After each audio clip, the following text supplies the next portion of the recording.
Side पे आ गया है। आपका क्या अनुमान है और आपकी क्या राजनीतिक समझ कहती है कि ये किस मकसद से लाया गया है? क्या सरकार वाकई में सीरियस है या फिर ये राजनीतिक हथकंडा है उत्तर प्रदेश की असेंबली इलेक्शन में जाने के लिए? देखिए, अगर ये जनसंख्या का कानून केंद्र की सरकार बनाती तो चूंकि ये स्टेट सब्जेक्ट में कितने अधिकार सरकारों को हैं ये ज़्यादा इसकी जानकारी नहीं है, लेकिन अगर केंद्र बनाता तो पूरे देश पर यह व्यवस्था लागू होती। जनसंख्या एक बहुत बड़ी समस्या है, इसमें कोई दो राय नहीं है। कोई भी सरकार हो उसको इस पर कानून लाए और देश के सभी राजनीतिक दलों को इसका समर्थन करना चाहिए। हम आप अपने बच्चों के स्कूलों में एडमिशन कराने के लिए जाते हैं तो लंबी भीड़ पाते हैं, अस्पताल में जाते हैं बिस्तर नहीं पाते हैं, रेलवे में और बसों में तमाम जगह पर आपको पहले से आरक्षण कराना पड़ता है, रिजर्वेशन, तब आपको सीटें मिलती हैं।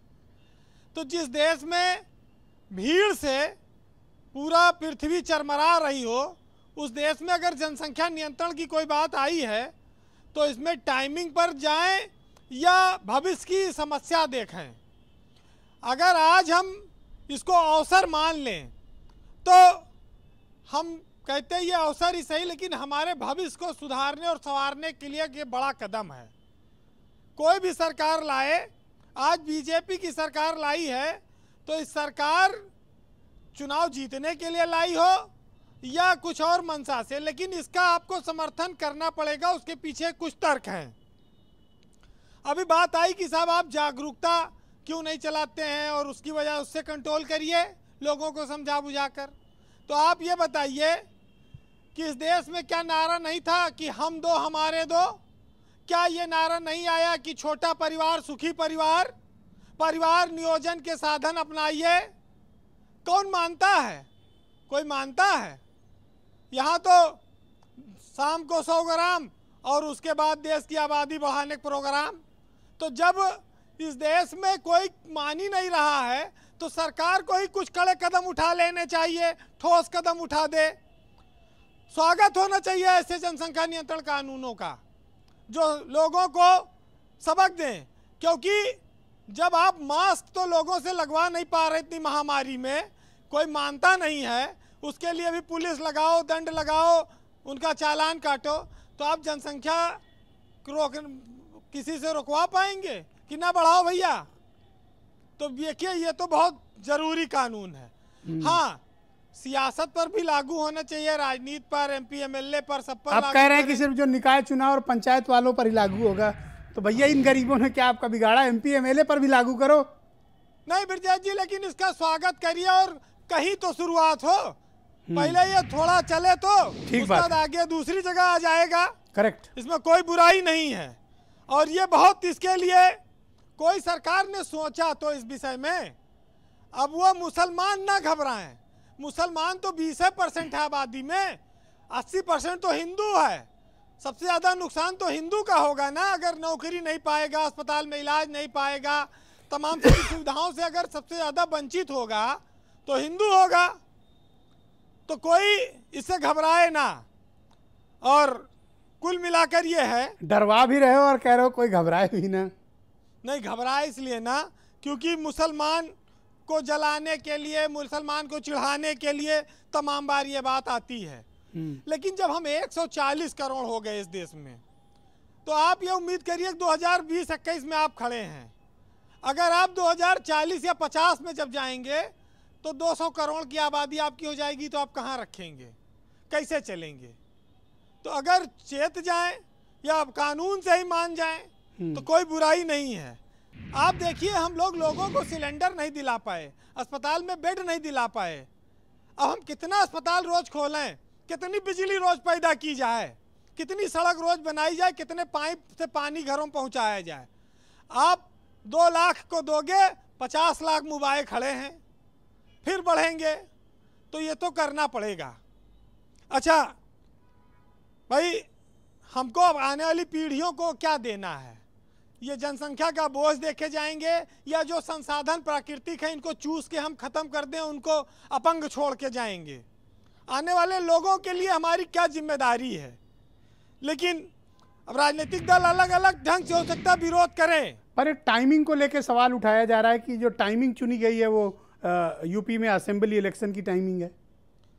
अब टाइमिंग चाहे जो हो, इस पर तो राजनीतिक दल के लोग अपना अपना विचार रखे हैं, लेकिन इस कानून का बहुत स्वागत होना चाहिए कि देश के किसी सरकार ने ऐसा कदम उठाया, और अब इससे केंद्र पर भी दबाव आएगा कि वो भी राष्ट्रीय स्तर पर कोई जनसंख्या कानून लावे। अगर यूपी में ये लागू हो गया तो बहुत अच्छा होगा, लेकिन इसका मतलब ये नहीं कि और मुद्दे खत्म हो गए। यूपी में बहुत मुद्दे हैं, वो जीवित रहेंगे। खाली कानून से जनसंख्या से कोई चुनाव थोड़ी जीता जा सकता है जी।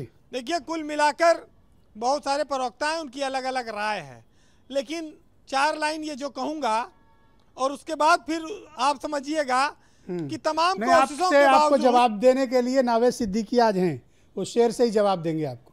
नहीं, नावेद सिद्दीकी साहब तो साहित्यकार टाइप आदमी है, गीत संगीत के प्रेमी हैं और इनको तो हो जाए आज मुशायरा यहीं पे। नहीं, इनको तो मधुर मिलन अच्छा लगता होगा, इसमें कोई असंशय नहीं है, लेकिन इस मिलन से जो उत्पत्ति होती है हम उसकी बात कर रहे हैं। अब शेर पढ़ ही दें वीरेंद्र जी अब कि तमाम कोशिशों के बावजूद ये भीड़ कम होने का नाम नहीं लेती। अब कोई हमें बतलाए तो सही, ये खुदा की रहमत है या हमारी बेवकूफ़ियाँ। तो इन चीज़ों पर तो सबको ब्रजेश जी ध्यान देना होगा।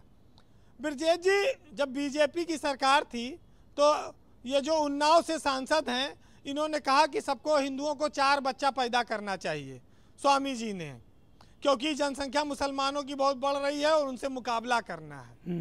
लेकिन आप संयोग देखिए कि प्रधानमंत्री और मुख्यमंत्री सब अविवाहित हैं, उनके अपने कोई परिवार नहीं है निजी, तो एक तरह से वो इस दायरे से बाहर हैं। लेकिन लोग खिल्ली उड़ाते हैं कि साहब चौकीदार, साहब चाय वाला, इनके परिवार नहीं है, तुम चाहे जितना पैदा करो, ये नारा देते हैं जी। आज इस कानून का किसी नारे से, किसी चुटकुले से और किसी की आलोचना से इस कानून का प्रभाव कहीं कम नहीं होना चाहिए।